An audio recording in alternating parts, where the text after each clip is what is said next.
My name is Joanne Gerace. Okay, and what do you do? I own Tiny's Grill. Are you originally from around here, or are you from someplace else? I am originally from Utica, yes, and I left many years ago. And I worked in baseball for many years, and I came back up to Utica in 1982 to work one season in baseball, Yeah. and I'm still here. Good. I'm glad you're here. What do you love about Utica and the community here? Well, there you go, 1982, okay.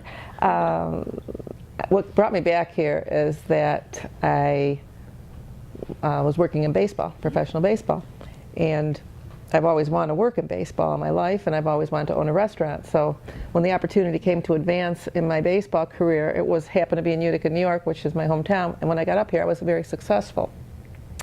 So my success was because of all the people that were here. I had to get advertisement and promotions and all that other good stuff to fill the ballpark besides taking care of the baseball operations.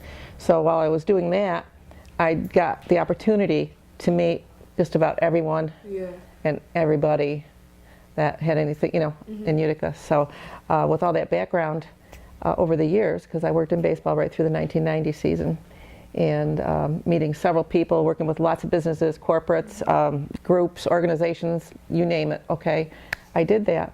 And then in 1990, I had an opportunity to purchase Tiny's, which is my other part of my lifelong dream, was to own a restaurant. So I did. And my baseball career, I let that go because I was so successful at the restaurant that I kept it going. I left baseball and I just concentrated on my efforts at the restaurant at Tiny's. So and that only comes with people coming to patronize you and good things. So with my time invested here, I guess that shows you how much I love Utica. Yeah, I bet you get a lot of really interesting and characters at your bar, I'm assuming. Well, we have the bar, which is the original tavern, and then I expanded it. So we have the big restaurant in the back. And what I did was, when I first got it, I was very much into jazz. So if you know anything about the place, you'll know that it's a renowned jazz club, and I've had all kinds of people there, including several appearances by Chuck Mangione, several shows with Maynard Ferguson. Those are some of the biggest names I've had there. I had 6 shows with him. And with Chuck, I think we had 4. Gap, his brother, we had shows. We featured a lot of local people, which a lot of them are deceased now, but you have to understand this area was just a hotbed for jazz and blues. And it was for many, many, many, many years. And I was probably one of the last places to house some of the original players from this area. And knowing all them, through the connections with them, I was able to bring all these groups and names into my club down there. Also a lot of blues people, Tinsley Ellis, and there's just a slew of them that came through that have played at my place. We have a big show tonight, as a matter of fact.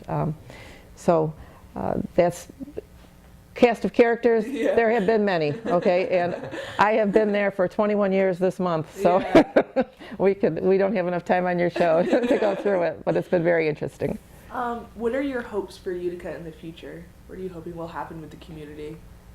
Well, what I see happening, which is hopeful, is the fact that just the interest that, now I've been sitting on this corner down the street for years, and I've never seen any group of young people take this type of interest in our community, okay? So that gives me reinforcement and hope, okay? What I see is, as they call it in City Hall, the Renaissance happening.